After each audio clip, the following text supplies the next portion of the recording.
आज हम देखेंगे आचार्य रामचंद्र शुक्ल का हिंदी साहित्य के इतिहास के जो इम्पोर्टेंट प्रश्न हैं उन्हीं को देखेंगे केवल उनकी बुक से। तो हिंदी साहित्य का इतिहास आचार्य रामचंद्र शुक्ल की बुक को हम देखेंगे। आचार्य रामचंद्र शुक्ल हिंदी साहित्य का इतिहास 1929। मेन फैक्ट वही देखेंगे हम। प्रथम संस्करण का वक्तव्य देखते हैं। सबसे इम्पोर्टेंट इसमें क्या क्या है कि हिंदी के कवियों का एक वृत्त ठाकुर शिव सिंह सेंगर ने 1833, ये गलत लिखा हुआ है, 1833 की जगह 1883 है, 1883 में। और क्या कहा उन्होंने, गियर्सन ने the modern vernacular literature of northern Hindustan के नाम से एक बड़ा कविवृत्त संग्रह निकाला। बड़ा कविवृत्त संग्रह कहेंगे तो गियर्सन ने, बड़ा कविवृत्त संग्रह गियर्सन ने, और वृत्त संग्रह कहेंगे तो शिव सिंह सेंगर हो जाएंगे, और बड़ा भारी वृत्त संग्रह कहेंगे तो मिश्रबंध विनोद हो जाएगा, मिश्रबंध विनोद। तो तीन प्रकार के कहे हैं इन्होंने।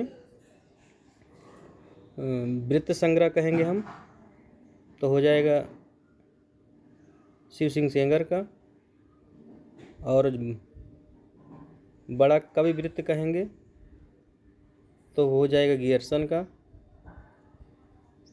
और बड़ा भारी कवि वृत्त कहेंगे तो मिश्र बंधु का हो जाएगा। तो ये तीन फैक्ट इम्पॉर्टेंट है।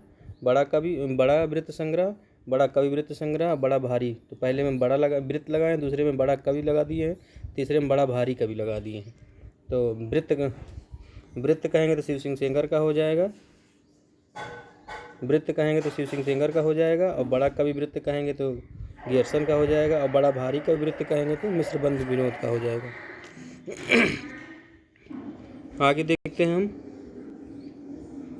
कि शुक्ल जी कहते हैं कि 1900 ईस्वी से पुस्तकों की खोज का हाथ में काम में लिया था, जिसमें 1911 में खोज करके 8 रिपोर्ट की गई थी, जिसमें से इन्होंने जो तथ्यात्मक जानकारी ज़्यादातर क्या है, इस सारी सामग्री का उपयोग करके मिश्रबंध विनोद ने अपना बड़ा भारी गृत संग्रह बनाया था, जिसे वर्तमान में काल कवियों और लेखकों का समावेश किया गया है। 3 भागों में यह है। तो मिश्रबंध विनोद कितने भागों में? 3 भागों में। ये जानते हैं हम लोग कि 3 भाग 13 में आया है, और चौथा भाग जो बाद में आया है वो 34 में आया। पहले 3 भाग 13 में और चौथा भाग 34 में। आगे देखते हैं क्या फैक्ट है इसमें। इन्होंने क्या कहा है कि 700-800 वर्षों की संचित राशि सामने रखी गई थी। 700-800 वर्षों की, ये एक फैक्ट है।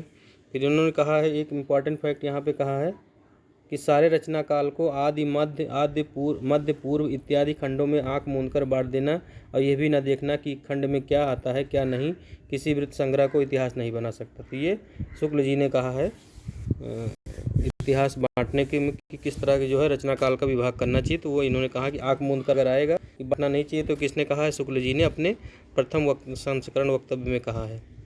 आगे देखते हैं इन्होंने क्या कहा कि 5-6 वर्ष हुए छात्रों के लिए मैंने कुछ संक्षिप्त नोट तैयार किए थे। कितने? 5-6 वर्ष हुए संक्षिप्त नोट तैयार किए थे। उसी का इन्होंने हिंदी शब्द सागर समाप्त होने पर भूमिका के रूप में इसका विकास देना था, उसी को इन्होंने आगे बढ़ाया है।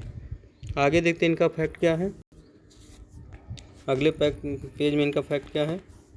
तो इन्होंने एक इम्पॉर्टेंट बात कही है कि काल विभाजन का इन्होंने क्या किया है। सबसे इम्पॉर्टेंट बात है यहाँ पर प्रचुरता और उसकी प्रसिद्धि।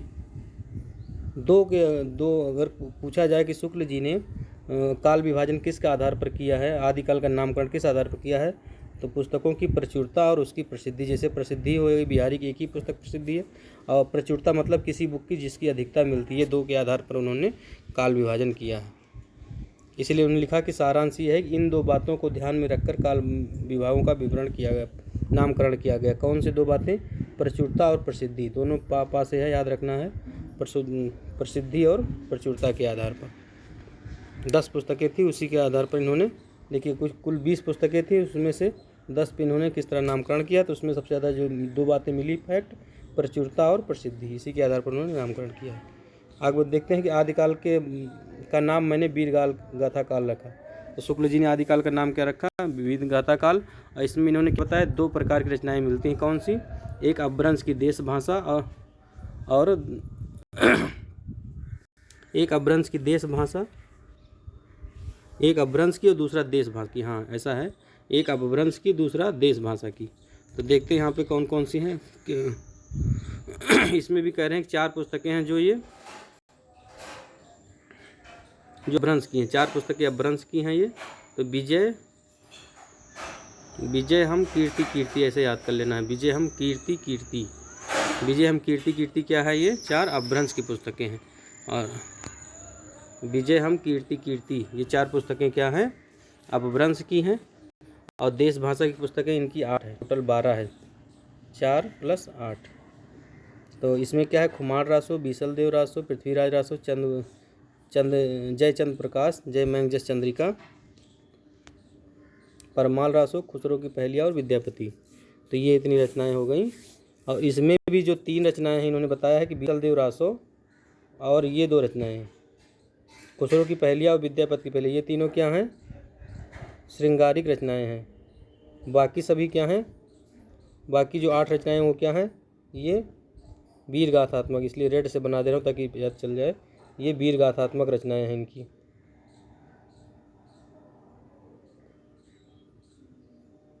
ये जो इनकी रचनाएं हैं ये वीर गाथात्मक हैं। ये तो ये इनकी वीर गाथात्मक रचनाएं हैं। ऊपर की जो रचनाएं हैं वो भी वीर गाथात्मक ही हैं, ये सभी वीर गाथात्मक हैं। आगे देखते हैं, आगे का फैक्ट है, इन्होंने क्या कहा है कि इन्हीं 12 पुस्तकों, क्वेश्चन आएगा किन 12, इन्हीं 12 पुस्तकों को जो 4 अपभ्रंश की हैं और 8 देश भाषा की, इसी के आधार पर आदिकाल का लक्षण निरूपण नामकरण हो सकता है। इन्होंने कहा कि इनमें से 2 जो हमने बताया कि 2 और बीसलदेव, लास्ट की 2 जो हमने बताया था, खुसरो की पहलिया और विद्यापति की पदावली और बीसलदेव रासो, इनको छोड़कर बाकी सब वीर गाथा में लिखी गई हैं। तो आदिकाल का नाम वीर गाथा काल इसीलिए रखा जा सकता है, इन्होंने इसलिए सपोर्ट में कहा, इसीलिए आदिकाल का नाम वीर गाथा काल रखा गया है। आगे देखते हैं और क्या कहा इन्होंने कि मिश्र बंधु ने आदिकाल के भीतर इन्हीं पुस्तकों की नामावली दी है। क्या, भगवत गीता, वृद्ध नवकार, वर्तमाल, सम्मतसार, पत्ताली, अनन्य योग, जम्बू स्वामी रास, रयवंत गिरिरास, नेमिनाथ चौपई और उयस माला या उपदेश माला।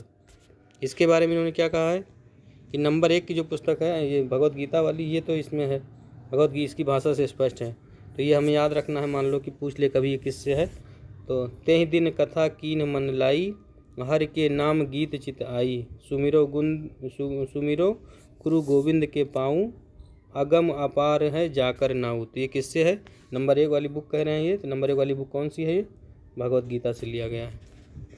आगे देखते हैं इन्होंने क्या कहा है कि वीर रस की पुरानी परिपाटी के अनुसार कहीं वर्णों का द्वित्व देखकर प्राकृत भाषा और कहीं चौपाई देखकर अवधि वैश्वड़ा समझ जाते हैं, जो भाव को थाट या विचार को फीलिंग कहते हैं। आगे इसमें क्या इंपॉर्टेंट उन्होंने बताया कि शेष 9 पुस्तकें हैं 10 में से, एक तो भगवत गीता होगी, शेष 9 है, उसमें से 2, 7, 8, 9, 2, 7, 9 और 10 ये जैन धर्म से निरूपण थे। कौन से, 2, 7, 9 और 10 ये कैसी हैं 2, 7, 9, 10 जैन तत्व निरूपण से है। 2, 7, 9, 10 2, 7, 9 और 10 ये कैसी हैं, जैन धर्म से संबंधित हैं, जैन साहित्य से संबंधित हैं। आगे और क्या बोलते हैं ये कि नंबर 6 जो है योग की पुस्तक है और 3-4 नोटिस मात्र हैं। नंबर 6 की है जो योग पत्ताली, ये जो नंबर 6 है अनन्य योग जो है ये योग से संबंधित है, और जो 3 और 4 हैं ये क्या है, नोटिस मात्र हैं, ये क्या है, नोटिस मात्र हैं। अब बची केवल कौन सी पुस्तक बची, अब केवल 2 पुस्तकें बची, 5 नंबर और 8 नंबर, 5 नंबर 8 नंबर। और 5 नंबर में क्या कहा इन्होंने, 5 नंबर की बुक में कि इसमें नंद के जेवनार का वर्णन है और दूसरे में गुजरात के रैवत का वर्णन। तो कौन सी 2 हैं, 5 और 8 देखते हैं। 5 में क्या कह रहे हैं ये कि इसमें नंद के जेवनार का वर्णन है, नंद के जेवनार, और इसमें क्या बोले हैं 8 में रैवत गिरिरास में क्या है,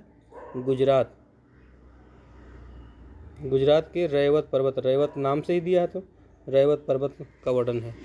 ये हो गई इनकी बातें। अब आगे देखते हैं आगे क्या कहा है इन्होंने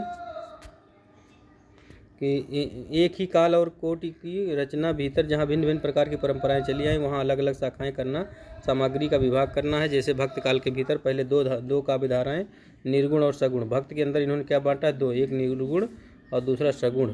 और फिर प्रत्येक धारा के अंतर्गत क्वेश्चन पूछेगा कि इन्होंने भक्त काल के भीतर दो धाराएं बनाई हैं, कौन कौन सी? निर्गुण और सगुण। फिर उसके बाद क्या कहें? दोनों शाखाओं के में फिर दो में बांट दिया, निर्गुण को ज्ञानाश्रयी प्रेमाश्रयी और सगुण को राम भक्ति और कृष्ण भक्ति।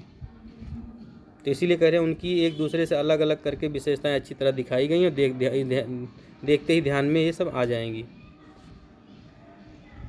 सबसे इम्पॉर्टेंट फैक्ट इन्होंने क्या कहा है कि रीत काल के भीतर रीतबद्ध रचना की जो परंपरा चली है उसका विभाग करने का कोई संगत आधार इन्होंने शुक्ल जी को नहीं मिला। ये कह रहे हैं इनको कोई संगत आधार उसको करने का नहीं मिला इनको।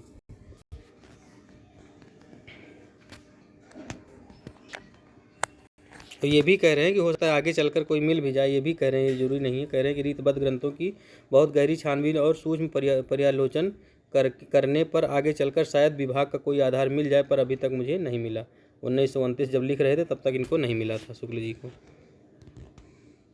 आगे देखते हैं कि रीतकाल के संबंध में दो बातें कहनी हैं कि इस काल के कवियों के परिचयात्मक विद्वतों की छानबीन में मैं अधिक प्रवृत्त नहीं हुआ हूँ, क्योंकि मेरा उद्देश्य साहित्य के इतिहास का एक पक्का व्यवस्थित ढांचा खड़ा करना था, ना कि कवि कीर्तन करना।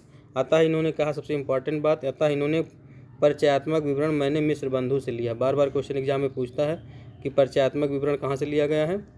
शुक्ल जी ने परिचयात्मक विवरण कहाँ से लिया? तो मिश्रबंध विनोद से लिया है परिचयात्मक विवरण। ये इंपॉर्टेंट फैक्ट है। फिर आगे देखते हैं, आगे क्या कहा इन्होंने? कहीं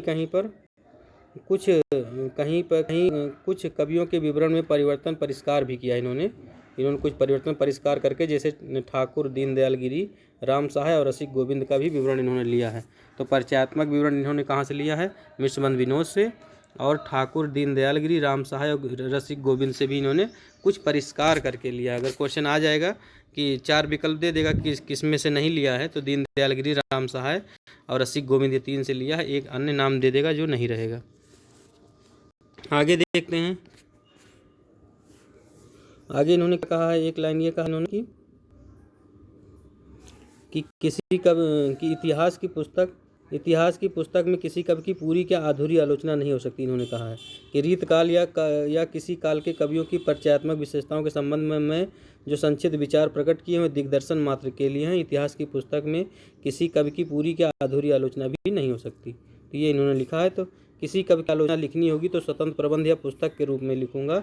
बहुत प्रसिद्ध कवियों के संबंध में थोड़ा विस्तार लिखना पड़ा है, पर वहाँ भी विशेष वृत्तियों के निर्धारण के लिए ही लिखे हैं इन्होंने, कहने जो रसोपयोगी है, बस बहुत ज़्यादा कुछ इन्होंने नहीं लिखा है।